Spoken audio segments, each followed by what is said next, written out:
Tu viens d'où, mon grand? Paris. Ah, l'Europe. Tu as ramené quoi pour la famille? Rien. Il revient là où tout a commencé. Autour de lui, des retrouvailles, des rires, des bras ouverts. Mais pour lui, il n'y a que le silence. Mon fils, tu es rentré? 4 ans en Europe, et tu reviens comme ça, là, hein? Avec rien? Les choses ne se sont pas passées comme prévu. Quadio, où est ta femme? Elle est restée là-bas, maman. Comment ça rester là-bas, quoi?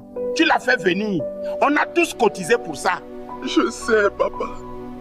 Je sais. Tu nous as fait honte, grand frère. Tout le quartier parlait de toi. Maintenant, qu'est-ce qu'on va leur dire, quoi? C'est nous qui souffrons.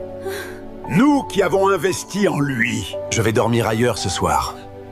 Je ne veux pas être un fardeau. La maison est la même, mais le regard des siens a changé. Ici, on ne mesure pas l'amour aux efforts, mais aux résultats. Il revient vivant, mais aux yeux des autres, il revient vide. Et parfois, revenir sans succès fait plus mal que ne jamais revenir. C'est Quadio. Il est revenu d'Europe. Mais il n'a rien ramené, même pas sa femme. Eh, grand, tu peux me donner quelque chose de l'Europe? Je n'ai rien, petit. Il était en Europe et il n'a rien. Même pas un téléphone. Le quartier parle avant d'écouter. Les murmures deviennent des jugements. Les rires des condamnations. Pour eux, l'Europe devait transformer un homme en miracle. Il continue d'avancer, droit, pendant que la honte tente de le plier. Raconte-moi la vérité, frère. Je l'aimais, Didier, j'ai dit. J'ai tout fait pour elle. Qu'est-ce qui s'est passé? Elle a changé. Les vêtements, les sorties, les comparaisons avec les autres hommes. Et après quoi? Un soir, les policiers sont venus.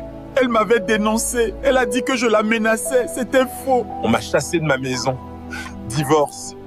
Puis l'immigration m'a retiré mes papiers. Mon permis dépendait du mariage. Personne ne me croira, Didier. Moi, je te crois, frère. On trouvera une solution ensemble. Dans l'ombre, la vérité sort enfin. Pas celle qu'on raconte dehors, mais celle qui détruit en silence. Il ne pleure pas seulement une femme. Il pleure une vie qu'on lui a arrachée sans procès. Qu'est-ce que tu as fait à notre fille? Quoi? Elle nous a tout dit. Tu la maltraitais. Tu la jalousais. Mais... c'est un mensonge. C'est moi qui l'ai fait venir. J'ai tout payé. Elle dit que tu buvais, que tu ne travaillais pas. C'est moi qui payais tout. Le loyer, la nourriture, tout. Hors de ma maison. Ne reviens plus jamais. Elle a pensé à tout. Les mensonges ont voyagé plus vite que lui. Ici, il n'est plus un homme, mais un coupable désigné. Quand une histoire est racontée par une seule voix, la vérité devient étrangère. Il comprend alors qu'il a été effacé de tous les récits. Pourquoi, mais... Pourquoi m'as-tu fait ça, mais... Nouvelle vie, nouvelles opportunités. Dieu est bon, ça. Et moi alors... Mon fils, Maman, j'ai honte, tellement honte. la honte n'est pas pour toi, mon fils. C'est pour celle qui a trahi ta confiance. Mais personne ne me croit, maman. Dieu sait la vérité, c'est tout ce qui compte. Dieu, s'il savait la vérité, pourquoi il a laissé me détruire? Parfois, Dieu permet la douleur pour nous enseigner quelque chose, pour nous rendre plus forts. Les images d'un bonheur affiché le frappent comme une gifle. Il crie, non contre Dieu, mais contre l'injustice. Et dans ce moment de chute, une présence lui rappelle que tout n'est pas perdu. Je sais ce que vous pensez, que je suis un raté. Mais voici la vérité. Parle, mon fils. Nous t'écoutons. Pendant 4 ans, j'ai travaillé comme une machine. 4 heures de sommeil, un repas par jour, pour faire venir ma femme légalement. Pourquoi tu es rentré seul alors? Elle a menti aux policiers. Elle a dit que je la menaçais.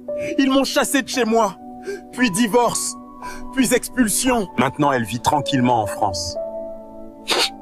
Et moi, je suis traité comme un échec. Cette fille est méchante, sans cœur. Pour la première fois, il parle sans baisser la tête. Il raconte l'envers du rêve, les nuits sans sommeil, le sacrifice invisible. Parfois, la vérité arrive en retard, mais elle arrive. Qu'est-ce que tu vas faire maintenant? Je ne sais pas. Mais je ne retournerai pas en Europe. Tu peux reconstruire ici, tu es jeune encore. J'ai 38 ans. Je repars de zéro. Il ne rêve plus d'ailleurs. Il apprend à reconstruire ici. Car ce n'est pas là où l'on brille qu'on devient un homme. C'est là où l'on survit.